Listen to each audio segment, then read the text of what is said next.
We're giving you a lot of show today. We are returning at 2 p.m. to go live, and what we will have for you this hour is JuJu's poll updates in an unusual place. Usually it's at the end of the show, but we will not be doing a traditional post game today.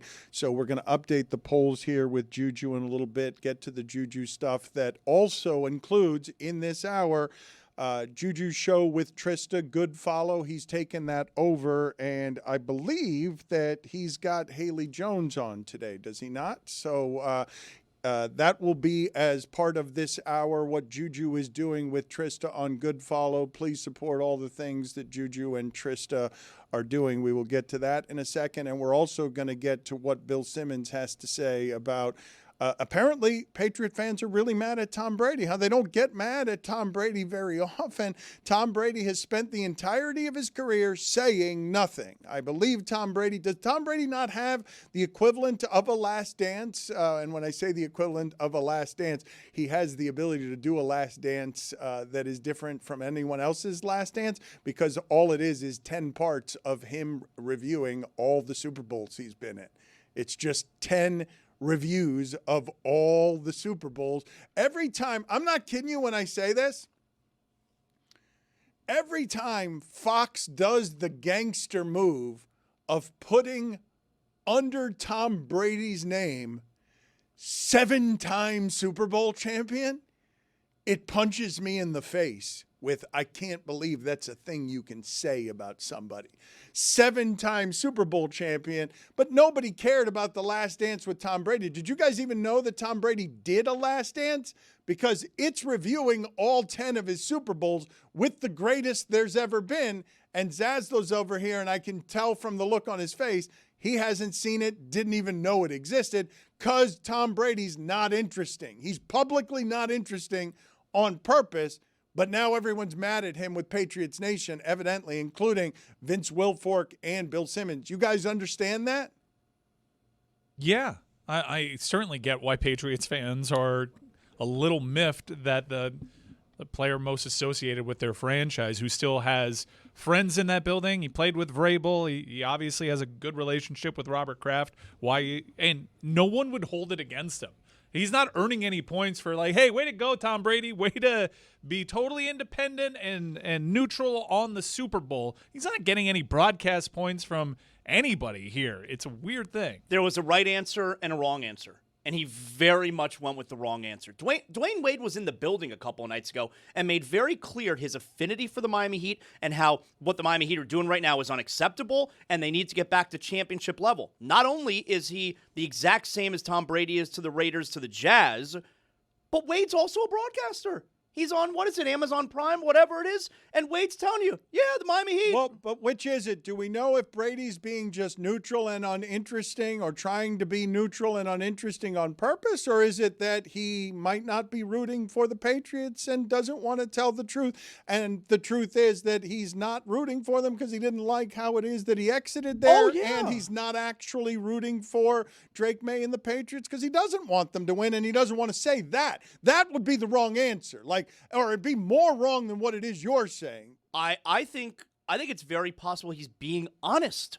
And that's the part that Patriot fans are pissed at. Thank God he said something, because I need his name attached to a Super Bowl. I cannot process a Super Bowl without either Patrick Mahomes or Tom Brady in the conversation. This is ridiculous. Thank you for injecting yourself into the storyline, Tom. We were actually looking at it, me and Mike, and the last one to feature neither Brady or Mahomes was 22 when the Rams played the Bengals. Before that, the last time was 2016 when it was the carcass of Peyton Manning and Carolina Panthers. Cam Newton didn't die for that ball. Still hold it against him. But you understand we're at a transition point in the sport. So thank God for saying something, because I haven't been able to get into this Super Bowl because it's totally new. But which do you think is more true? Is he aspiring to neutrality, or he doesn't actually want the Patriots to win and doesn't want to say that? So you say he's saying something, but he's saying less than he could say, which if he were to say flatly, yeah, I don't want them to win for whatever the reason, that's a more wrong answer and also a more interesting answer than the one he gave. It leads me to believe that he probably doesn't want Drake May to win a championship so quickly. because he's very proud of what he built over there. And his whole thing is like, I left, I won a Super Bowl right away, and I showed them. And now this gives credence to their rebuild. It's so easy to say that you're rooting for the Patriots. He chose not to say that, which leads me to believe he's being honest.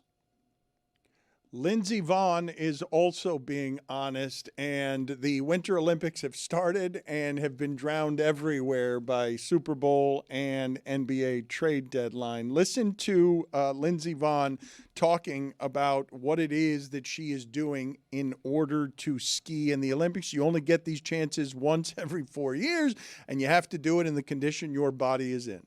I had a feeling it was bad, but I held out hope until I saw the MRI in front of me. But I haven't cried. I have not deviated from my plan. I've been determined. And, normally in the past, there's always a moment where you break down and you realize the severity and of things and that your dreams are slipping through your fingers, but I didn't have that this time. I'm not letting this slip through my fingers. I'm going to do it. End of story. So I'm not letting myself go down that path. I'm not crying. My head is high. I'm standing tall. And I'm going to do my best. And whatever the result is, that's what it is. But you can never say I didn't try. She's trying with a torn ACL. She's going to try a ruptured ACL, not torn. It is completely ruptured from the ligament where the knees and the fibula or tibia, whatever it is, it's completely torn. It doesn't seem like you'd be able to ski at a high level in the Olympics. The Olympics are filled with stories that are amazing and shock you and are wonderful. She can't win. Do we know what the betting odds on her? You cannot. It's not possible to actually medal. Put it on the poll at Le Batard Show. Is it possible to medal in skiing in the Olympics with a ruptured ACL? Because what are you talking about? Like, I get it. The body does not heal on your time frame. The Olympics go on whether you're healthy or not. You get one chance every 4 years. It seems like an impossible amount of dedication for an athlete. Football players go through a great deal just to get to the 17 Sundays. They're not every 4 years. Like, the want of these people is crazy, and it doesn't seem safe or smart to have a ruptured ACL and try to ski downhill. According to DraftKings Sportsbook, in the alpine skiing downhill, she has the second shortest odds to win the gold medal at plus 600. The favorite's plus 125. It's a lady from Italy. Yeah, you can't be able. Are you kidding me? You cannot be able to medal with a ruptured ACL. I'm not going to be that guy. Be the guy. I want to hear it. I'm not going to be that guy. It's easier to ski on a ruptured ACL than it is to run. It's because it's the same thing about like skating. It basically straightens the leg. The only reason she's able to do this is because it's skiing. You have both legs fixed, planted. They both move in unison. I am that guy. All right, so you're expecting her to win I'm not at all still. impressed. This is easy. It's an easy thing. I'm proud of you. And the reason I'm proud of you is there has not been this controversial a take around here since I objected to wrestler Anthony Robles winning for, 100 consecutive days, the play of the day on ESPN, because he won a wrestling championship and he was missing a part of his lower body, and I'm saying that's an advantage. It's a weight advantage to not have your leg in wrestling, and we haven't had that controversial of a take around here. That one was so good. Since then. I was so proud of us. That it was easier for him to win because of his upper body weight advantage. We'll get to the Simmons sound in a second, but JuJu is here, and as I mentioned to you, they just put up Anthony Robles on the screen, and he's missing his lower body. He doesn't have the legs, but the weight advantage there when you don't have your legs gives your upper body. Low man wins, Dano. Well, and you can't get at his legs, and it's a weight advantage. And I didn't think he was ever going to lose, like, play of the day guy, because how can you vote against that winning a championship? I think they retired it. You can't beat it. He's got no legs, and he's winning championships. But look how much bigger his upper body is than that guy's. I'd argue this is an advantage for Lindsey Vonn. As I did for Anthony Robles, and it's why I'm proud of you. JuJu is here, and I told you later this hour we will have what he's doing with Trysta on Goodfollow. What do you want to tell us about it before we get to Thursday Thunder, JuJu? What are people going to get here at the end of this hour? Oh man, me, Trysta, and Haley Jones, we just tackled what goes into the mindset of someone who's as smart as she is, as athletic as she is, and she got a new fiance. I'm a big fan of these women before they even come through the doors of Goodfollow, so I'm just appreciative to talk to them. So you're gonna get a good about 12 minutes or so out of us today. JuJu will also be on with us on the live stream. He'll be handling social for us, so make sure to be with us at 2 o'clock because we're doing it a little bit differently this hour. Ju, as a staunch Buffalo Bills supporter, you know, one of the princes of Bills Mafia. Yeah. That's an interesting jersey choice for you. What today. are you doing? Yeah, man, I grew up, man. I treat my sports fandom different. Y'all do how y'all want to do from now on. I'm rooting for the Patriots to win the Super Bowl. I don't hate nobody in the Super Bowl. Like, I hated John Stockton when I grew up. I hated him. I hated Reggie Miller. I still don't like Reggie Miller.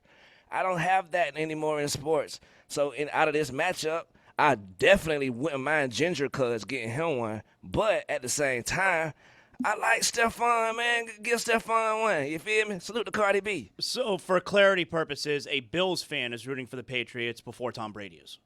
Yeah. Mm-hmm. Okay. That's right. That's right. It's Thursday Thunder, and it's presented by DraftKings. DraftKings. The crown is yours. JuJu. Come on, man. Y'all just heard me what I said. I'm rooting for Stephon for more reasons than one. Stephon Diggs over 4.5 catches in that Super Bowl. Or else, Drake May, you already know how that locker room gonna be if he don't get them targets. Next leg, I'm going with Kenny Man, Kenneth Walker the Thirdreth for one scoring anytime touchdown, man. You got to know. I was about to bet on two of them, but I'm like, oh, DraftKings allowing one. Let's lock it in. Next leg, it's going to be Seattle defense everywhere out there. You might have to dump that thing down at least once or thrice. Travion Henderson, 0.5 receptions. Take the over. I'm going with the over. Ju, that one's fire. Hey, what's up? You feel me? Wait a minute. And Who were you referring to when you said Jew there? Me. I thought it was me. Okay. I don't approve. And last leg of the Thursday Thunder, I'm going with the big dog, man. I seen my boy on the list. I say, boy, I can't believe y'all trying to GOAT like that.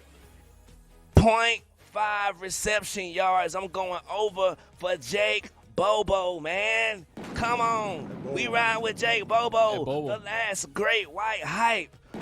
I think he's Caucasian. Don't quote me on that. But we salute the Jay Bobo, and we going to lock that in at DraftKings. You got to know the crown is yours. Put it on the poll at Le Batard Show. Jake Bobo, I think he's Caucasian. Don't quote me on that. Yes or no? I knew you just was gonna one get word. me. Just one word. Make it all one word at Le Batard Show. You don't forget those. We only have so many of them. Come on. What was Joe Juravicious? There's one in Miami now. Do you have a top 5 for us today, JuJu? Yes, sir, man. With the NFL season winding down, man, I've been locked into way more NBA action. And during that NBA action, them halftime shows sometimes stay on the screen. And I'm like, holy moly, why isn't the news talking about these people more? So I got top 5 halftime shows that deserve more fanfare. All You right. gotta dig it. Any OLI, or are we just going top 5? Straight top 5. I'm starting off number 5, the Dunkin' Dog, man. It's a Chihuahua. I don't know if you've seen him. My boy did a 360 the other night. I was like, what? There's a Chihuahua that does a 360 at Le Batard Show. Is it possible that there is a Chihuahua that does a 360? Yes or no? Number 4, Swole bruh in the leather vest on roller skates that be twirling sis. That brother is strong as hell. I'm talking about he be on a little platform on roller skates, twirling fast as hell with a whole human in his arms. Is that the same dancing buddy from Drewski or no? Different dancing guy. It might be. I gotta do my research on that one. You might be on to something. He said it was a little too loose. Who's Drewski? Okay, that's right. We know, Happy we know, Black we History know. Month. Number 3. Sis on a handstand while shooting the arrow with her damn toes straight through the bullseye. How do you learn you can do that? Let alone in front of thousands. And the league pass. Salute to sis. Number 2 should always be number 1. But I feel like sis got her glow up last year. Folks start saluting. Pablo Torre put out a piece. Mina Kimes, here you go. The Red Panda. Come on, man. Self-explanatory. She's a GOAT. But the number one thing that needs more fanfare at basketball halftime shows, bruh, the mascot, full mascot, head to toe, turned around backwards, over the head, switched straight through the shots, through the nets at half court. Come on, man. How can you do that? It's a good That's list. amazing. Red Panda was here recently, was she not? Unreal at the Watsco Center. I was at the edge of my seat. Have you ever seen that Red Panda? I have, yes. It's awe-inspiring. It's crazy. It's something that defies explanation. And people would get up and go to the concessions, and I would be the guy who'd be like, "Where are you going? What Don't go. idiots." You're missing a Hall of Fame act." Hey, Jew, you missed one, though. What? Uh-oh. The guy that can put stuff on his chin and balance it on his chin. Have you seen that guy? That guy, he put a dresser drawer on his chin. He had a wheelbarrow there, and he just would stand there with it on his chin and just sit there and be like, it's incredible. How could I forget to go? We should have How that could I guy. forget to go? We got to have that guy in studio. You guys got to get me the boxer whose toupee flew off. Like we got to do whatever we can to get that person over the next couple of weeks. He has since said he was lying about the bleach making his hair fall off. He has said that he had to make something else up on the fly, and that's not how he lost his hair. We do need to get him, though. Before we get to the polls, JuJu, quickly, can you tell us anything else that we have not gotten to this week? Because the whack-a-moles around here have made it so we can't talk Super Bowl, we can't talk much of anything because they want to do nothing but talk trade deadline. Right, I'll move through this quick because I know Gino is circling the food in the kitchen right now. So let me speed this thing up. Things I forgot to say this week, right quick. Like, number 1, bruh, I should be able to request a car to bring my Uber food, Uber Eats. Stop putting my stuff on the bicycle traveling across town for 30 minutes. I mean, I get it for traffic, but it's 6 o'clock in the afternoon. Please put my stuff in the car for $1 extra. I am no snitch. The only time I ever do is when, and this happens a lot. I think it's an insurance They thing. say it's a bike. No, they say it's a car, and it's like, why is this thing going so slow? And it's just like a little motorized bicycle. Man, I snitch so fast. Like, this guy is not driving a car. I'm with you, brother. Another thing I forgot to say, I did not have Dan caring so much about the Radio Row itinerary of the damn Unsportsmanlike show. My brother was like, who's going to be there? It's 3 in the morning. How are they going to book guests? Who gives a damn, Dan? I just feel bad for them. I saw Evan Cohen in a jacket, and I saw him this week, and he's on at 3 o'clock in the morning. I just feel bad for them. They're in a warehouse. No one's going to go to Radio Row at 3 o'clock in the morning.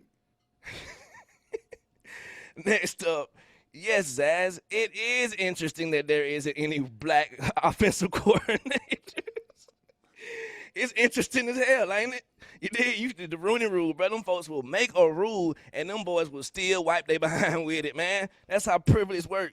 You got to know that. Happy Black History Month, though, by the way. Salute. Mike Zaz. LaFleur just got a job, so look at L.A. They can promote internally, and there will be an offensive coordinator there. He works hard. That's true, Jew. Yeah.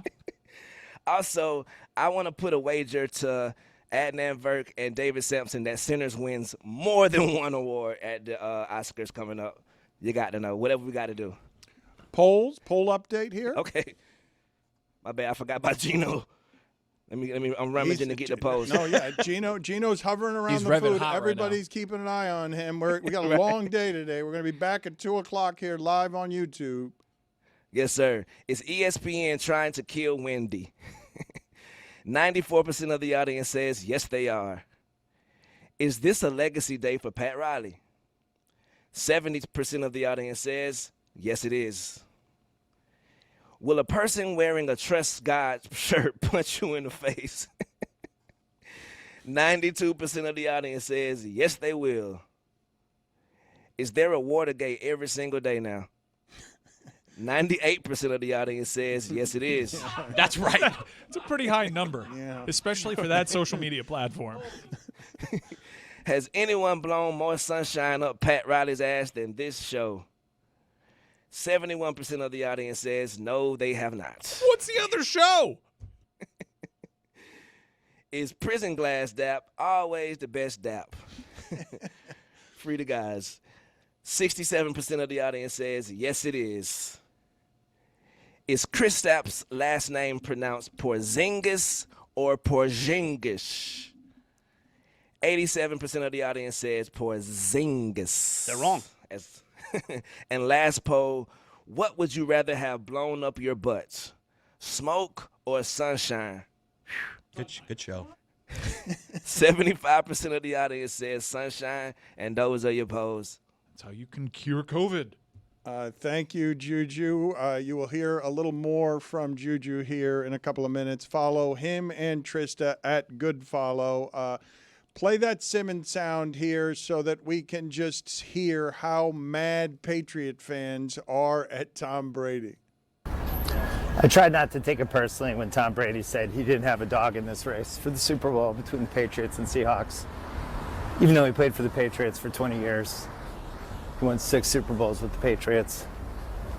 There's a statue of Tom Brady outside the stadium where the Patriots play. Seems relevant. Patriot fans defended him first 12 years of his career that he was better than Peyton Manning. Deflategate happens. Basically, he gets railroaded. Still don't understand where the evidence was in that. You know who's defending him the whole time? Patriots fans. Everyone in New England. Fighting for his innocence. Guess he doesn't remember that. Maybe he doesn't remember 2020 when he goes to Tampa, and we even tried to see it from his side. And guess who rooted for him on the Bucs to win a 7th Super Bowl? Patriots fans, at least most of them. So now he's on Fox. He owns a piece of the Raiders. Nobody said a single negative thing about him. And it's like he's gone out of his way to make it seem like he just passed through for 2 decades. And the danger of this is that Patriots fans who would have defended him against everybody, who now hate Brazilian supermodels and jiu-jitsu. The ambient noise makes everything better, right? Love a good bus. Ambient highway noise. They hate jujitsu? Yeah, the implications. The instructor. The remarriage. First part of the word.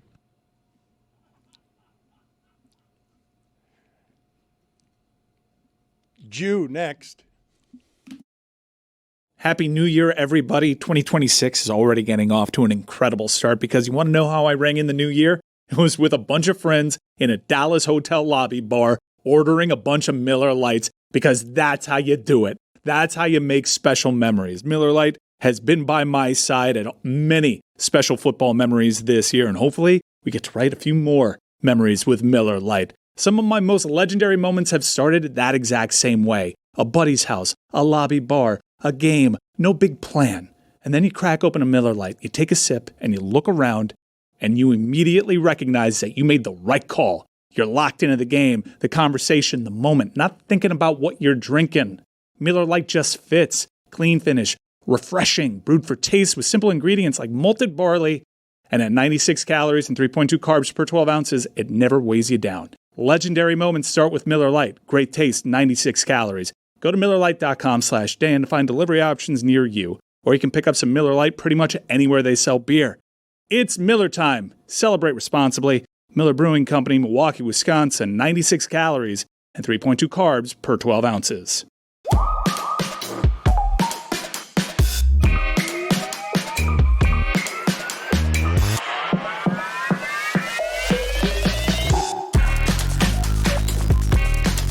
Welcome back to Good Follow. We are, first of all, I myself am JuJu Gotti. If you don't know, now you know. With my co-host, Trysta Krick. How you doing? I'm good, JuJu. I'm in the craziness of Radio Row. We are joined today by H to the is O, J to the is Ons, Haley Jones, man. Welcome to Good Follow. How you doing today, sister? I'm great. Thank you guys for having me. I'm loving the energy. Yes, sir, man. You already know. See, I'm here in Atlanta, and here in Atlanta, I've been a Haley Jones fan for a couple of years now, if you get my drift, and we gonna clock that. But we talking about Unrivaled right now. How has it been, man? Look, making your debut on Sunday, Philadelphia weekend. How has it been, my sister? Nah, I mean, it's been great. Getting to travel to Philly was sick. Like, it was 21,000 people deep, and we heard all of them. And so to get to be there and experience that was insane. And I just know that things like that are only going to get bigger every season. And yeah, I mean, there's not much to complain about. I'm in Miami playing basketball with some of the best players in the world, getting to know everybody on a personal level. So it's been really fun so far. Haley, I'm in the Bay Area right now. Your stomping grounds from Stanford. Compare the environment in Miami and Philly to what it was like to be a Cardinal in that environment. I mean, Philly was insane, just being in that Xfinity Arena. I think it was like the biggest crowd they've ever had there. So that was crazy. So it was popping. And then Miami is much more of like an intimate environment. It's only 1,000-person arena. And so it really feels like every fan is courtside, which is, you know, pro and cons with that. You can hear all of their thoughts and opinions.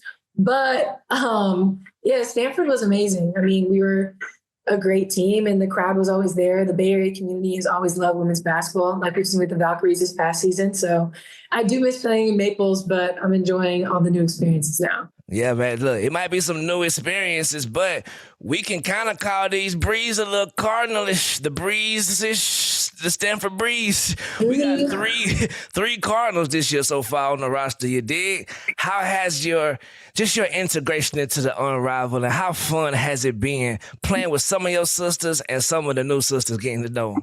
No, seriously, it's so cool to get to be reconnected with them. I feel like that was something so special about all of those Stanford teams was just how close that we all were. So to be able to be in Miami here with Key now being in the pool with me and getting to reconnect, or Cam or Lexi, Alana was older than I was, but just still like that Stanford connection is there.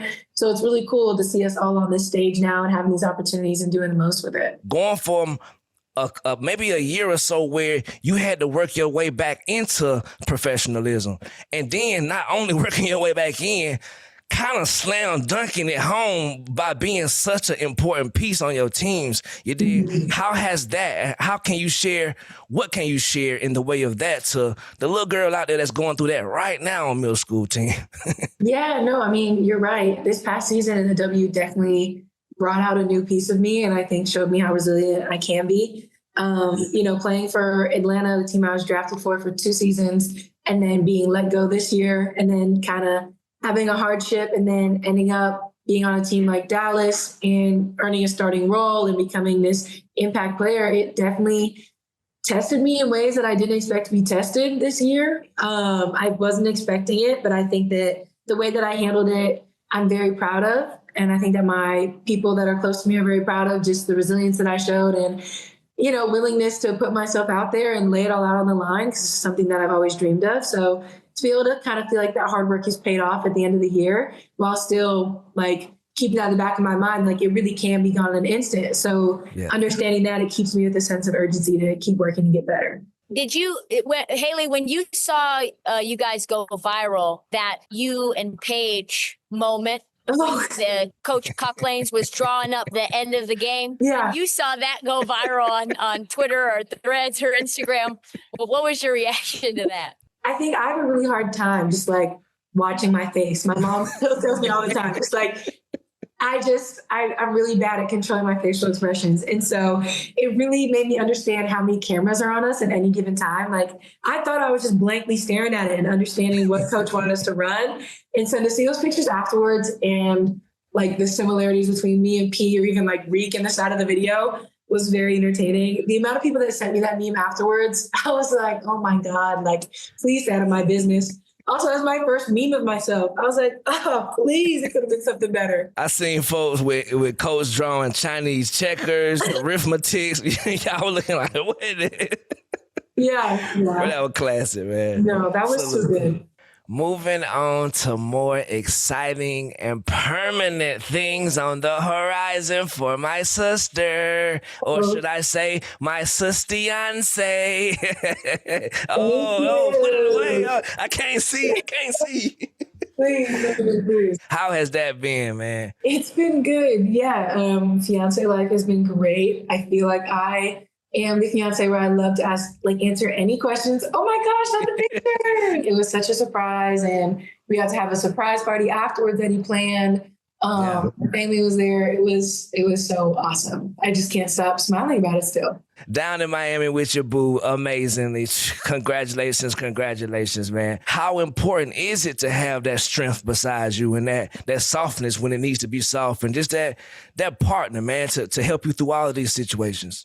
Yeah, I think it's everything, especially going through the roller coaster of a season that I had last year in the W. To have him be, my rock through that, but also continue to challenge me, hold me accountable, while still giving me that grace and that space to be vulnerable. I think that he's the best partner. He was an athlete himself at Stanford, so he knows how it is. And we were best friends for 3 years before we even started dating. So we know each other inside and out. So he's the best partner I could have. My sister, you're looking at an owner right here.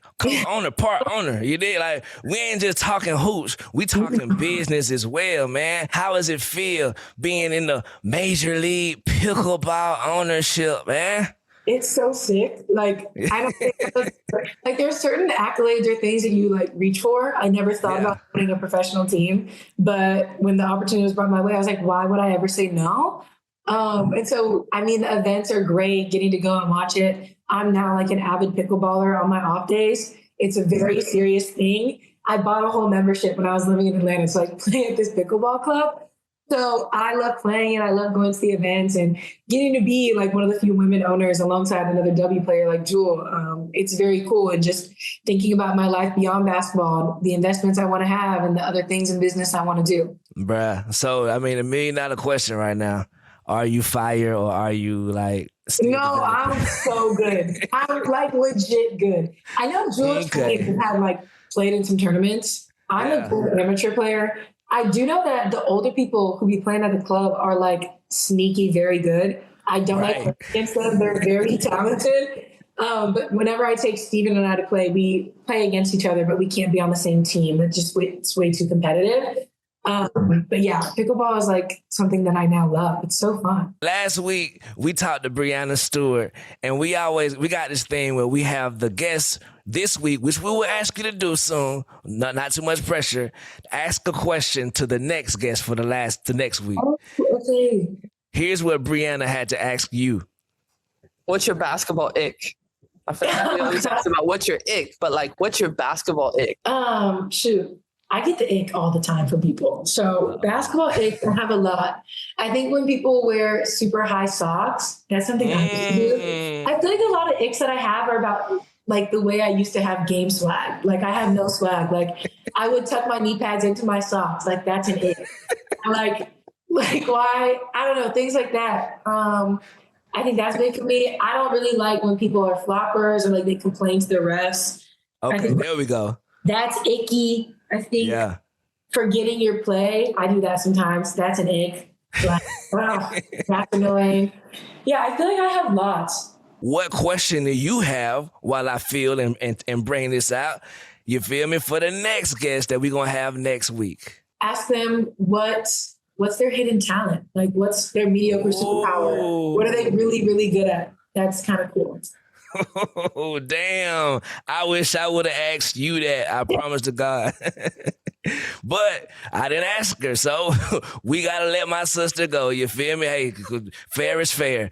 Any last words on the way out of here, sis? No, I appreciate you having me. It's been great.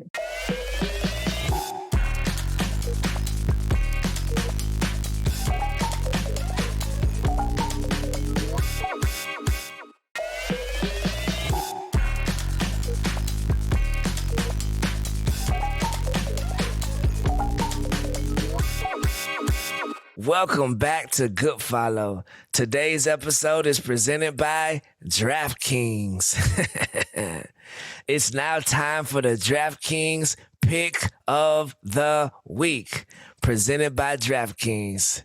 And this week, you already know what's going on, man. I got my eyes on the vinyl versus the rose with the highlights of Shakira Austin. I don't know. She unlocked something in Philly because Marina, she had a great night in Philly, no doubt about it. But, man, Shakira's night went a little bit undernoticed. So watch out for Shakira as well as my sister, Erica Wheeler, man. Every now and then, Erica Wheeler feel like, I don't give a dang what you talking about. I'm going to the bucket. And I feel like this game right here against the defending champs, I think she gonna get up for that.